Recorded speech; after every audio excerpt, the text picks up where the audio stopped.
The heat was a physical thing, a solid wall pressing in through the cracked window of my dying pickup. Out here on Highway 86, the Arizona desert wasn't just empty, it was predatory.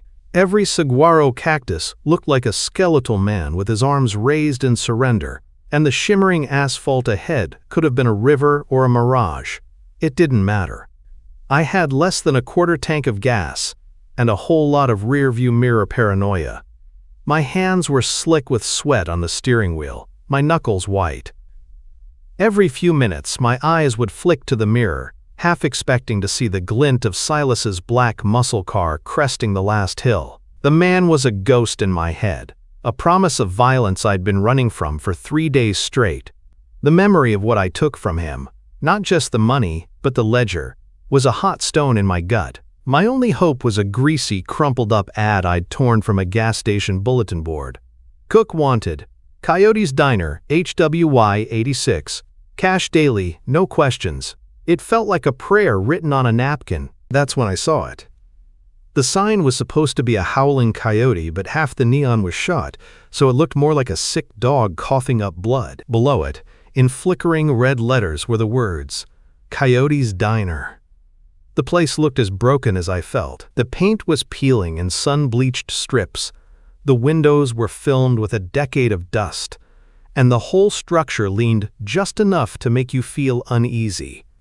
It was a broken haven at the end of the road. My last stop. Shrizenway. I killed the engine, and the sudden silence was deafening, broken only by the tink-tink-tink of the cooling metal. Before getting out, I reached into my pocket and felt the familiar shape of the small plastic bottle. 1 pill left. My emergency exit, my off switch for the panic and the withdrawal shakes that were just starting to tremble in my fingers. I left it there. I needed to be sharp for this. A small bell chimed miserably as I pushed open the diner door. The air inside was thick with the ghosts of a million fried eggs and stale coffee. It was dark. The only light coming from the grimy windows and a weak bulb over a long formica countertop. Behind it, a woman was wiping down a glass with a rag that looked as old as she was. She was Native American, Navajo, I guessed, and looked like she'd been carved from the desert rock itself. Her face was a roadmap of deep wrinkles, her gray hair was tied back in a tight, no-nonsense bun, and her eyes were dark and sharp, and they missed nothing. She took in my ragged clothes, the desperate sheen of sweat on my brow, and the way I kept glancing back out the door. Her hands, scarred and calloused, stopped their work. "You lost?" she asked. Her voice was like gravel rolling downhill. "No," I managed, my own voice raspy. "I saw the ad. For the cook." She gave a short, humorless huff of air. "You don't look like a cook. You look like you're running from something." My blood went cold. "I just need a job," I said, trying to keep my voice steady. "I'm good on a grill. Fast, clean." She stared at me for a long moment, and I felt like she was peeling back the layers of my skin, looking right at the scared, strung-out mess I was trying so hard to hide. I thought she was going to tell me to get lost, to take my troubles somewhere else. Instead, she jerked her head toward the kitchen pass-through. Grease traps under the flat top. When was the last time it should have been cleaned? "If it's busy every night." "Yesterday," I answered without thinking. "If it's slow like this?" 3 days ago, max. Any longer, and the first patty you throw down will taste like old smoke." A flicker of something, maybe respect, maybe just acknowledgement, passed through her eyes. She tossed the rag onto the counter. "Name's Elara. The job's yours. Cash at the end of each shift. There's a small room in the back you can use. You start at sunset." Relief washed over me so intensely my knees felt weak. "Thank you. I'm Evan." I don't need your name," she cut me off, her tone hardening into something sharp and absolute. She leaned forward, her dark eyes locking onto mine, and the friendly grandma vibe vanished completely, replaced by a chilling authority. "You work here now. You follow my rules. Simple, stark. You cook what I tell you to cook. You don't ask questions about the customers, and you don't ask where the food comes from, and you don't touch what isn't yours. She paused, letting the weight of her words settle in the dusty air. "Break the rules," she finished, her voice dropping to a near whisper, "and the desert takes you." True to Elara's word, the diner didn't come to life until the sun bled out across the horizon, painting the desert in shades of bruised purple and orange. The oppressive heat of the day finally broke, replaced by a sudden, chilling silence. As twilight deepened, Elara had me flip the switch on the ancient breaker panel. The lights hummed, the coffee machine gurgled, and the Coyote's Diner sign outside cast a lonely, flickering red glow onto the empty highway. "The day is for sleeping," Elara had said, her voice flat. "The night is for business." She walked me through the kitchen, a cramped space dominated by an ancient beast of a flat-top grill and stainless steel counters worn smooth by time. The menu was simple: burgers, cheesesteaks, fries, coffee. Comfort food for weary travelers. But then she led me to a hulking, padlocked deep freeze that hummed with a low, menacing thrum in the corner. She produced a key from a chain around her neck and opened it. A blast of frigid air, carrying a scent I couldn't place, washed over me. Inside were dozens of vacuum-sealed packages of meat. It was a dark, purplish red and utterly unidentifiable. Not beef, not pork, something else. "This," she said, tapping one of the frozen blocks, "is the Coyote Special. It's not on the main menu. Certain customers will ask for it by name. When they do, you cook it. Always rare. You understand?" I nodded, my throat suddenly dry. "Where does it—" I started to ask, but her eyes narrowed into slits, stopping me cold. That's when she laid it all out for me. She wiped her scarred hands on her apron and looked at me not as a boss to an employee, but as a warden to a new inmate. "There are 3 rules in this house, Evan," she said, using my name for the first time. It sounded like a judgment. "You follow them, you get your cash, you stay safe. You break them, and what happens next is on you." She held up one finger. "Rule number 1, you already tried to break it. Never ask where the meat comes from. You don't want to know. And I don't want to tell you." She held up a second. "Rule number 2, the jukebox." She pointed her chin toward the dusty Wurlitzer in the corner. It listed 6 songs, all old country standards. There are 6 songs on that machine. But it has a 7th track, one that isn't listed. It's called Coyote Blues. If you ever hear that song start to play, you don't hesitate. You drop whatever you're doing and you run out the back door. Don't stop until you're 100 yards into the desert. A cold knot tightened in my stomach. This was beyond the eccentricities of a lonely old woman. This was something else entirely. Manol double hey Joe. "And rule number 3, she finished, her voice dropping to a deadly serious whisper that sent a shiver down my spine. "Never, ever let the customers touch you. I don't care if they're reaching for a napkin or trying to hand you a tip. Don't let their skin meet yours."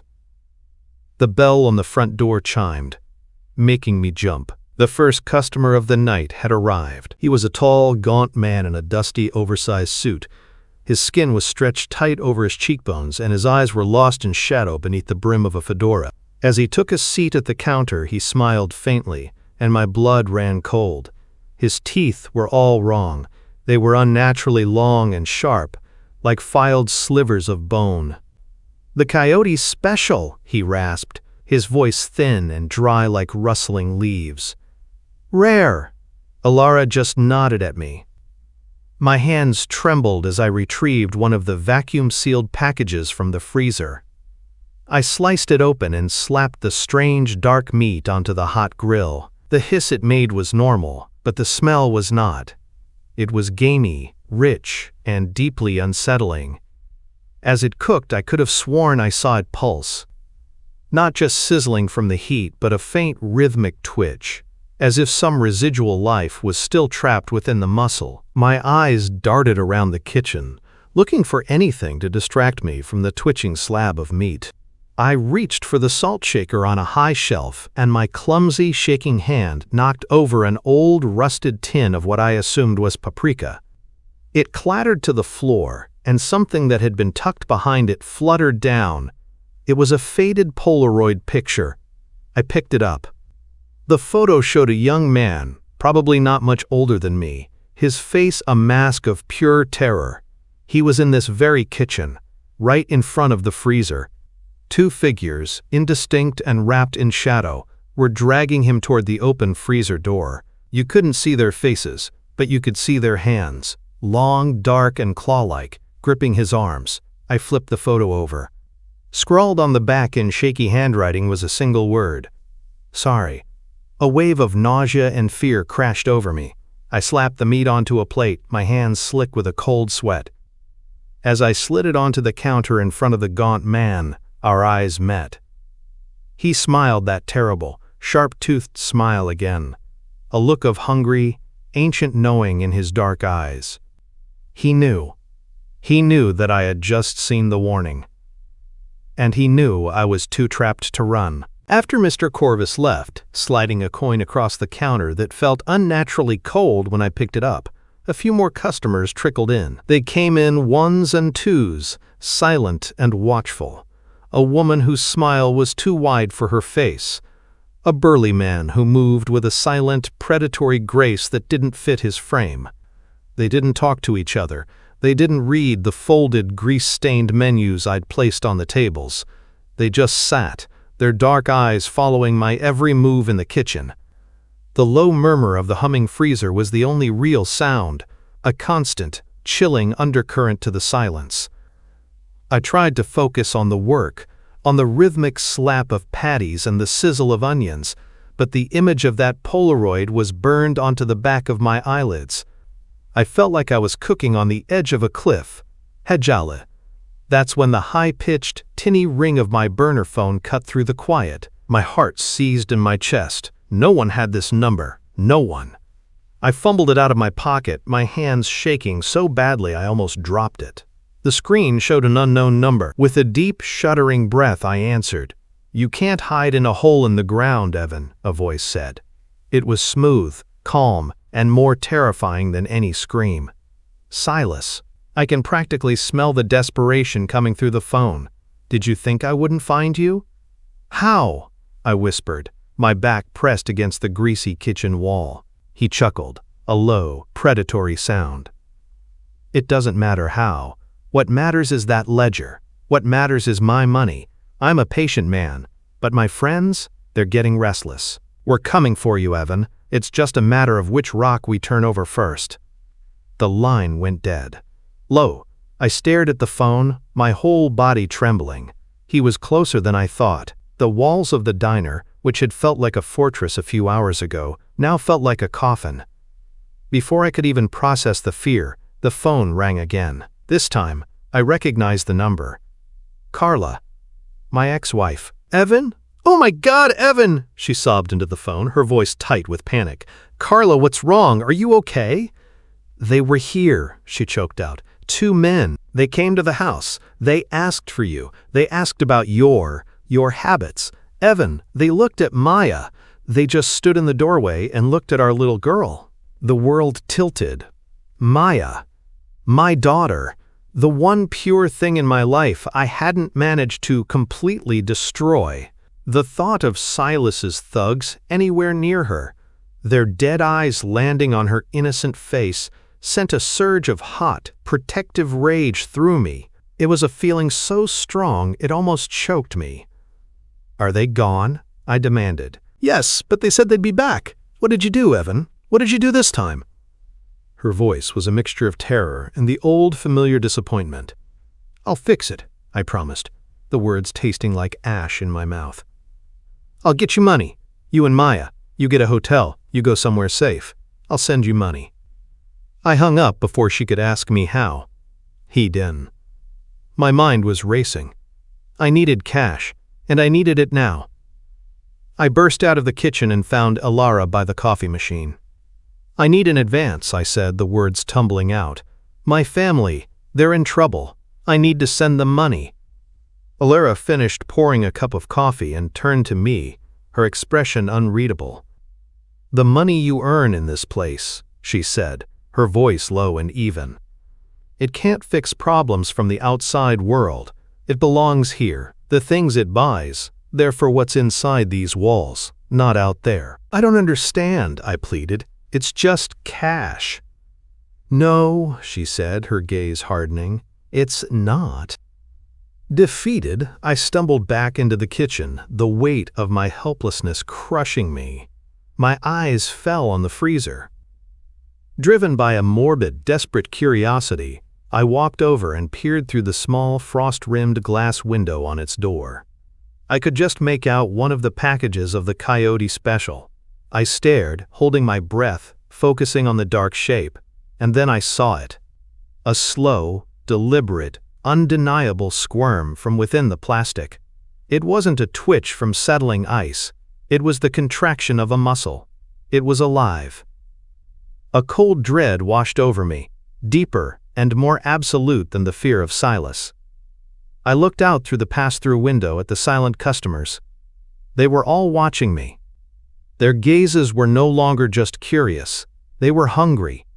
They knew I was trapped between a monster I understood and a horror I couldn't possibly comprehend, and they were all just waiting to see which one would get me first. The rest of the night was a blur of frantic cooking and growing paranoia. Every shadow seemed to stretch and writhe.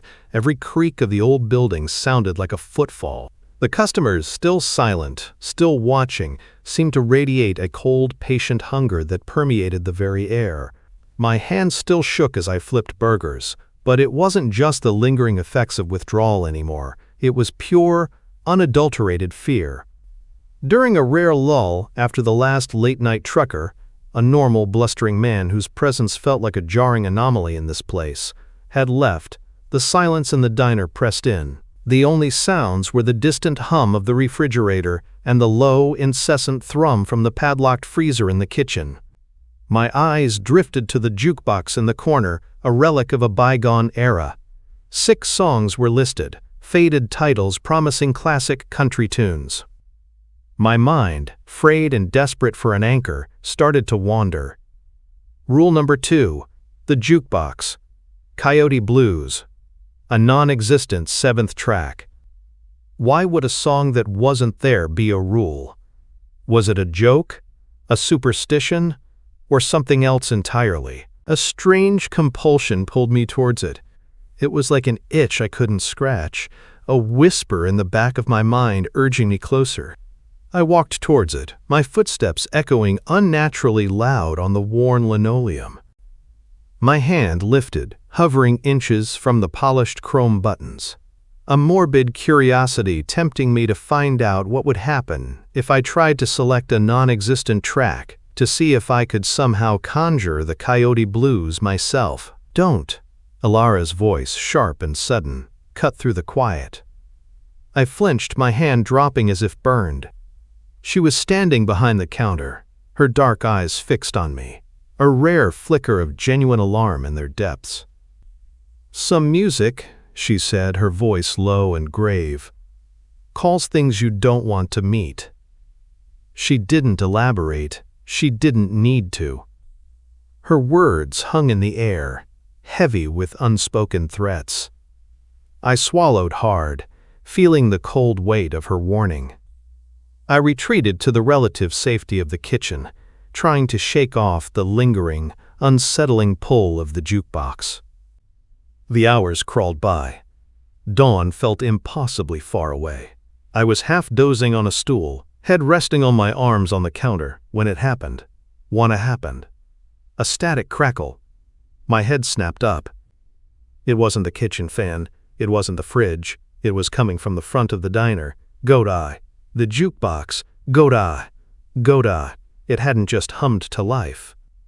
It had cracked to life, like old bones snapping, followed by a low, guttural growl that escalated into a rhythmic, distorted howling. It was a sound that was both ancient and utterly alien. It wasn't music in any conventional sense. It was the sound of primal fear, of something wild and untamed being called forth. Track 7. Coyote Blues. My blood ran cold. Elara, who had been wiping down the counter, froze. Her head snapped up, her eyes wide with a terror I hadn't seen in them before. All the composure, the quiet strength, shattered. "Evan, now, the back door!" Her voice was a strangled gasp, a desperate, frantic warning. She didn't look at me, her gaze fixed on the front door, as if expecting something to burst through it at any second. Outside, in the desert, the jukebox's howls were answered. Not by one or two coyotes, but by a chorus of them. Dozens. Hundreds. Their cries were closer than they had any right to be, a chilling symphony that seemed to surround the diner, pressing in from all sides. The sound was no longer just outside.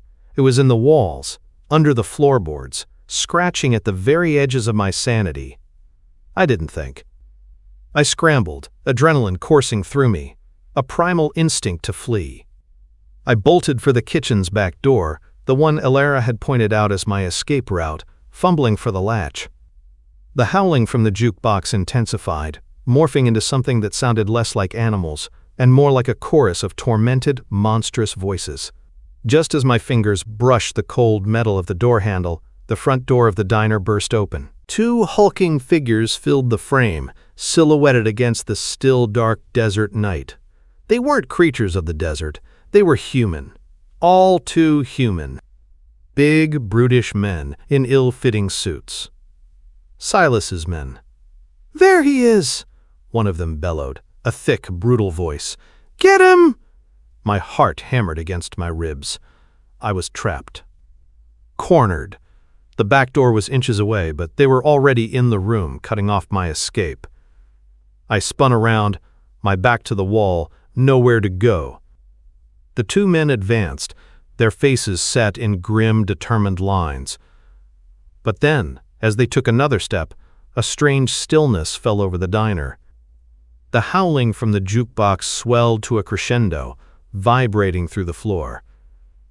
And then, the customers. The silent, watchful customers who had been sitting patiently in their booths all night. They began to rise.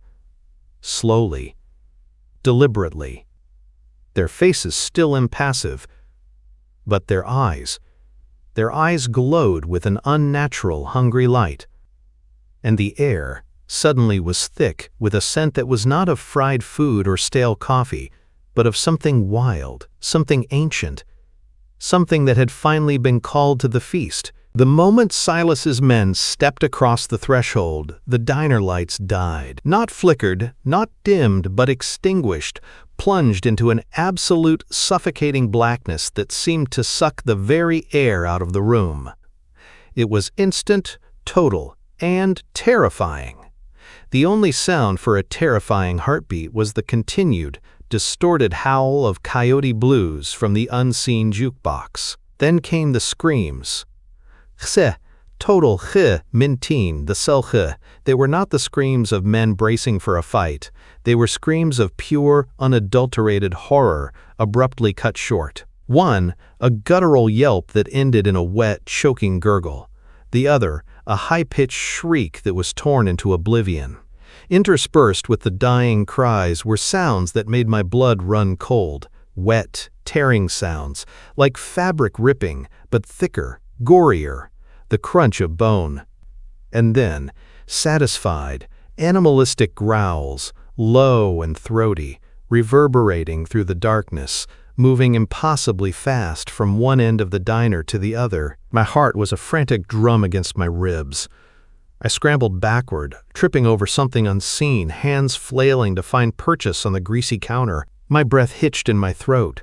What was happening? What in God's name were those sounds? The growls grew closer, seeming to circle the kitchen pass-through, sniffing, tasting the air. Just as I thought I would surely pass out from sheer terror, a single, weak bulb flickered on somewhere above me. Then, another. And another. Not the bright fluorescent lights from before, but dim, emergency lights, casting a ghastly, flickering red glow over the scene. The world rematerialized around me, bathed in an infernal, blood-soaked hue. My gaze snapped to the front of the diner. The tables, the booths, the counter, they were empty. The customers were gone. Vanished. But where they had been, where Silas's men had stood just moments ago, was a nightmare made real. Standing on two legs, hunched over the remains of what I could only assume were Silas's henchmen, were creatures that were not human. Not anymore. They were lean, muscled, and covered in coarse, dark fur. Their heads were elongated, ending in snouts bristling with unnaturally sharp teeth. Their ears were pointed, twitching, and from their faces, two eyes glowed with an eerie, amber light, like embers in the dark. They were grotesque, bipedal parodies of men, tearing at flesh with long, clawed fingers, their growls now low, contented rumblings. And on the floor, discarded like old rags, were piles of clothing, but they weren't just clothing, they were skins. Shriveled, empty husks of human skin, complete with hair, fingernails, even faint tattoos. They lay like discarded masks, revealing the true, monstrous faces beneath. "Skinwalkers," Elara whispered, her voice barely audible, a ragged breath beside me. She was leaning against the counter, her face pale, but her eyes fixed on the feasting horrors. "Ye nailed Loshi." The word felt ancient, heavy, echoing the chilling reality of what I was witnessing. Shapeshifters, things that wore human disguises, the customers, the ones who wanted the Coyote special, the ones Elara warned me not to let touch me. Munna. One of the creatures, its muzzle still glistening, lifted its head. Its amber eyes, intelligent and chillingly aware, locked onto mine. I recognized it. Not its true form, but the remnants of the human guise it had shed. The tall, gaunt frame. The way it tilted its head, it was Mr. Corvus. It took a step towards the kitchen pass-through, a low growl rumbling in its chest. Its mouth opened, revealing rows of those terrifyingly sharp teeth, and it spoke, but it wasn't English. It was a guttural, clicking language, a series of harsh sounds that rattled in its throat, unlike anything I'd ever heard. It pointed a clawed finger at me. Elara, despite her terror, answered it. Her words were slow, careful, spoken in a similar, ancient-sounding dialect. The creature paused, its glowing eyes still fixed on me, its head cocked. Then, it let out a low huff, a sound that was almost a sigh, and turned back to its gruesome feast. Elara turned back to me, her face grim. It asked, she translated, her voice flat, if you would taste as good as the ones on the floor.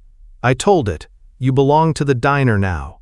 Elara dragged me away from the kitchen pass-through, her grip surprisingly strong. She half-pulled, half-shoved me into the small, musty back room that served as my sleeping quarters. The room was barely bigger than the cot that filled most of it, a single bare bulb hanging from the ceiling casting a weak, yellowish light. The thick wooden door slammed shut behind us, muffling the wet, tearing sounds from the diner's front room, but not entirely silencing the low, satisfied growls. I leaned against the wall, sliding down to the floor, my legs refusing to hold me, my chest heaved, trying to pull in enough air. What were those things? I choked out, the taste of bile in my mouth. Elara didn't waste time on platitudes. Her face was grim, her eyes still holding that deep-seated fear, but also a resignation that had been etched there for years. "They are what I told you to stay away from," she said, her voice a low rasp. "What I warned you about. The ones who take." "You knew," I whispered, the realization hitting me like a physical blow. "You knew what they were all along." She nodded slowly. "I have always known. This land, it holds many ancient things, things that hide in plain sight. They wear human skin to walk among us, to lure in the unwary, to feed." Her gaze drifted to the wall, as if seeing through it to the horrors beyond. "The Coyote special. It is a forbidden thing. It is how they are drawn. The meat. It is from those who break the rules, or those who are given to them." My stomach churned, the pulsing meat on the grill, the smell. The idea that I had been cooking them for them, It was a horror beyond anything I could have imagined. "The Polaroid," I managed, my voice hoarse. "The young man in the picture, he was being dragged to the freezer. Is that?" Elara's eyes, normally so hard, softened with an old, deep pain. She reached into her pocket and pulled out a worn, leather pouch. She took out a tarnished silver locket and opened it. Inside was the same faded picture. "The young man from the Polaroid. That was my son, David," she said, her voice barely above a whisper. "He was a good boy. He cooked here, like you. He was curious. He asked too many questions. He touched what he wasn't supposed to touch. He tried to understand. He broke the rules." Her gaze met mine, filled with a raw, ancient grief. "And the desert took him. They claimed him. He became the feast." The silence that followed was suffocating, filled with the distant sounds of tearing flesh and the image of a young man, terrified, dragged into the freezer, destined to become the very thing I had just been cooking. A part of me wanted to scream, to run screaming into the night, consequences be damned. But the thought of Maya, of Silas's men near her, was a cold, sharp blade to the heart, grounding me. "Why are you telling me this?" I asked, my voice barely steady. "Why help me now?" She looked at me, really looked at me, and I saw a flicker of that deep-seated maternal pain. "You remind me of him," she said simply. "You have that same fire in your eyes, that same desperation to save what you love. I couldn't save my son Evan, but maybe I can give you a chance to save what's left of yours." From the same pouch, she produced something small and dark. It was a tooth, sharp and yellowed, pierced with a small hole. It hung on a thin, rawhide string. A coyote tooth. "Take this," she said, pressing it into my palm. It felt strangely warm against my skin.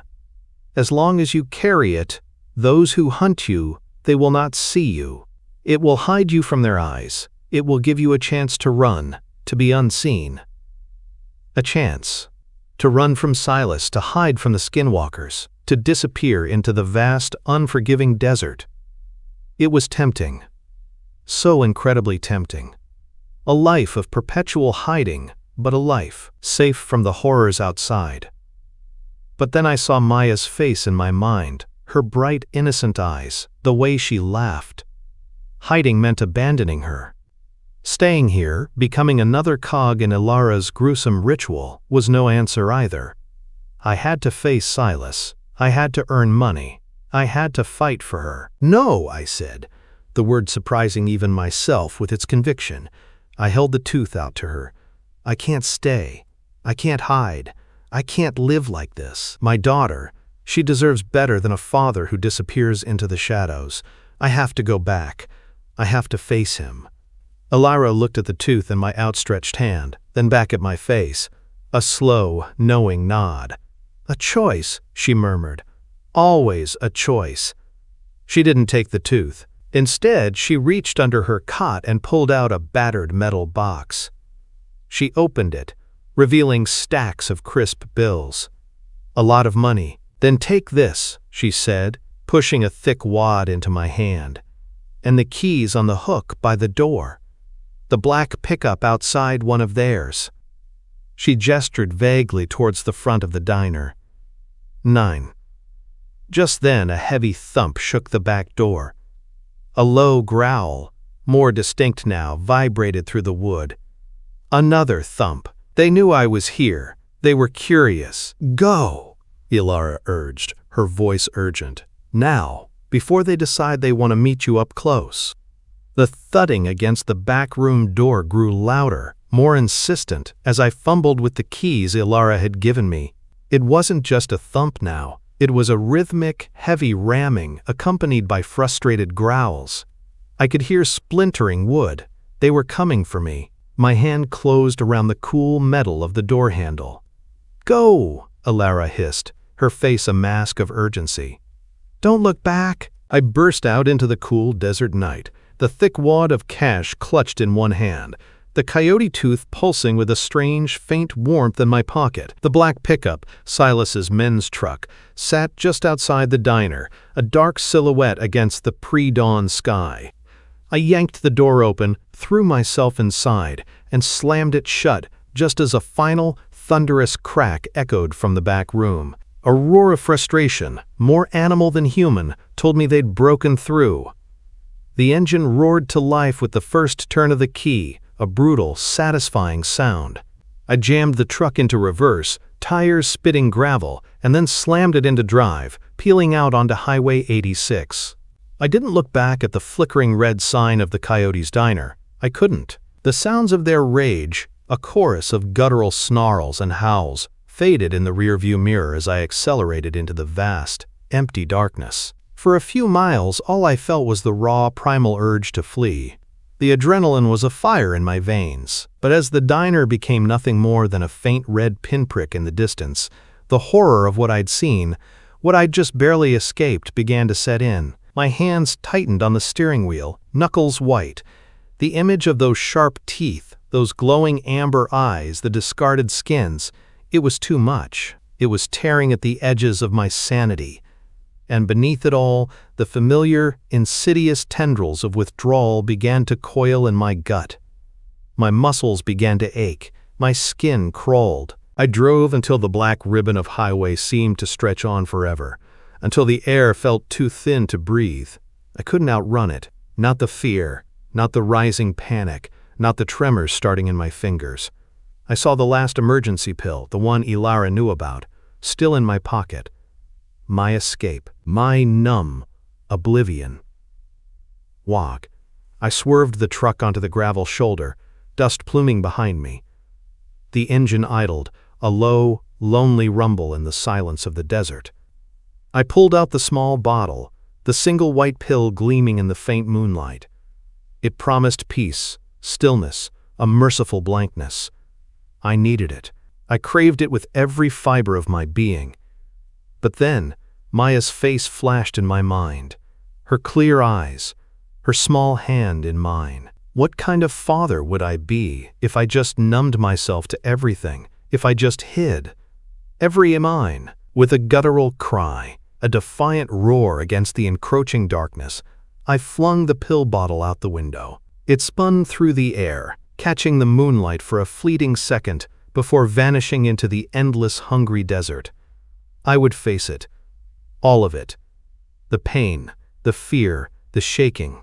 I would not disappear into the numbness. The moment the pill bottle hit the dirt, the truck's radio, which had been off, crackled to life. It didn't tune to a station. It didn't play music.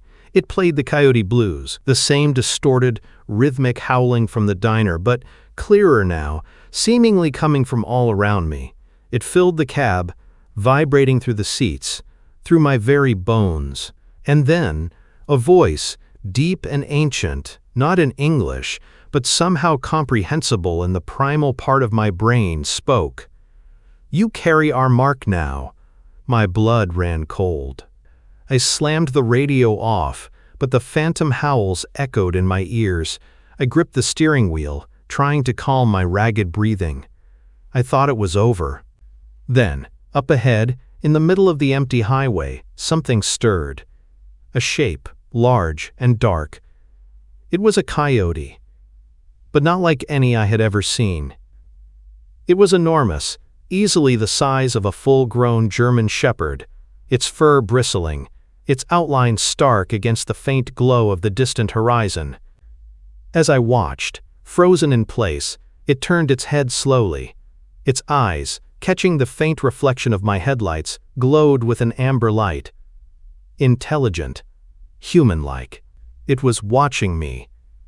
Knowing, I slammed my foot on the accelerator, tearing past the monstrous animal, my heart in my throat. I drove like a madman, the image of those eyes burned into my mind, the phantom howls in my ears.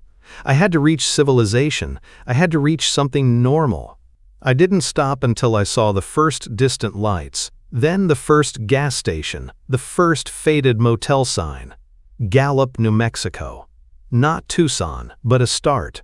I pulled into a brightly lit convenience store parking lot, relief washing over me in a dizzying wave. I was safe. Before I could even cut the engine, the flashing red and blue lights of a police cruiser filled my side mirror. 2 officers approached, their hands already on their holsters. "Evan Reyes?" one of them asked, his voice calm, authoritative. "We have a report of a stolen vehicle." My world imploded. The stolen truck. I hadn't even thought about it. I was yanked from the driver's seat, my hands cuffed behind my back before I could even explain. As they patted me down, they found the wad of cash, the emergency pill bottle, now empty, and then, with a professional efficiency, the small, warm coyote tooth. "What's this?" the officer muttered, dropping it into an evidence bag. I was shoved into the back of the cruiser, the smell of antiseptic and stale sweat filling my nostrils. The doors clicked shut, and in the sudden, isolating darkness of the cell they put me in, stripped of the coyote tooth, the panic I had fought off all night came roaring back, colder and more absolute than before. I was alone, and the desert, I realized, was still very, very close. The jail cell was cold, hard, and reeked of disinfectant and despair. Stripped of the coyote tooth, the illusory protection it offered gone, the panic I had fought all night came crashing down like a tidal wave. I curled into a ball on the flimsy cot, shivering despite the oppressive Arizona heat, the phantom howls of the Coyote Blues echoing in the echoing silence of my mind. The withdrawal tremors, no longer numbly pushed away, began to rack my body in earnest. Sleep, when it finally came, was no escape. It was a plunge into a deeper, more terrifying reality. The concrete wall of my cell began to ripple, to soften, then to crack and crumble like dry clay. Through the spreading fissures I saw it, the vast, star-pricked expanse of the Arizona desert, stretching endlessly under a gibbous moon. The air grew cold, carrying the scent of dust and something else, something wild and ancient. A silhouette emerged from the swirling sands, impossibly tall, impossibly lean. It moved with a fluid, predatory grace, antlers like gnarled branches sprouting from its head. Its eyes, glowing twin embers in the moonlight, were fixed on me. It was a skinwalker, unlike any I had seen, a chieftain among them. It extended a long, clawed hand, beckoning. And in that guttural, clicking language that I now understood with a horrifying clarity, it whispered, "Join the hunt, Evan Reyes, join us." My hands, raised to ward it off, began to change. My fingers elongated, nails thickening and darkening into vicious claws. A coarse, dark fur sprouted on my forearms, my skin stretching, tightening. My jaw ached, my teeth feeling too long, too sharp for my mouth. The transformation was starting. I was becoming one of them. The desert was claiming me. Fear, absolute and paralyzing, threatened to consume me. But then, a face bloomed in my mind, brighter than any desert moon. Maya. Her infectious laugh, the feel of her small hand in mine, the way her eyes lit up when I read her a story. She was my anchor, my last connection to anything real, anything human. "No!" I roared, the sound tearing from my throat, raw and desperate. "No! I'm Evan Reyes! I'm human! I have a daughter! Maya, I'm human!" The vision shattered. The desert receded, replaced by the unforgiving concrete of the cell wall. My hands, still trembling, were my own. My teeth were my own. I was gasping, covered in a cold sweat, but I was human. I was still human. Hours later, disoriented and exhausted, the cell door clanged open. "Reyes," a gruff voice said. "You're free to go." I blinked, dazed. "What? The charges?" "Dropped," the officer said, irritation in his voice. "We got a call from some Elara B. Said it was a misunderstanding. She vouched for you. Said you were working for her, just borrowed a vehicle for an emergency."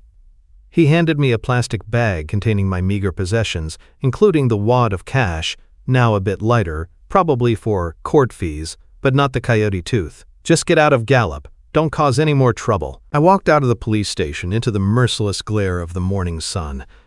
The air was already hot, promising another baking day. I was free. But free for what? Elara, that enigmatic, terrifying woman, had saved me. But she had also set me loose, marked by the desert, into a world where Silas still hunted me. The crossroads stretched before me. One path led back into the vast, lonely desert, back to the Coyote's diner, back to a life of secrets and monsters, perhaps to learn what Elara knew, to gain more of that strange protection. The other led to the bus station, to a bus heading south to Tucson, to face Silas and whatever consequences awaited me there. It was a choice between two nightmares, one supernatural, the other all too human. But for Maya, the choice was clear. I walked to the bus station, the bus ticket to Tucson feeling heavy in my hand. As the bus rumbled down the highway, leaving the dusty edges of Gallup behind, I pulled out a crumpled piece of paper and a pen. I started to write. A letter to Maya. To my daughter. My dearest Maya, I began, my hand still shaking slightly. I know things have been hard. I know I haven't always been the father you deserve. But I'm going to make it right. I promise. Hubu! I caught my reflection in the grimy bus window. The rising sun was a fiery orb behind me, casting a reddish glow. And in that reflection, for just a fleeting moment, my eyes weren't their usual tired brown. They gleamed with a faint, predatory amber, like embers in the dawn. No, the mark, the desert's claim. It was still there, within me. A part of me had changed. The struggle was not over. It had just begun. But as I wrote, the words pouring onto the page, my promise to Maya became my new anchor, stronger than any tooth, more powerful than any fear. I would fight. For her. Whatever else I was still her father, and that was a humanity I would cling to, no matter how much the darkness clawed at the edges of my soul.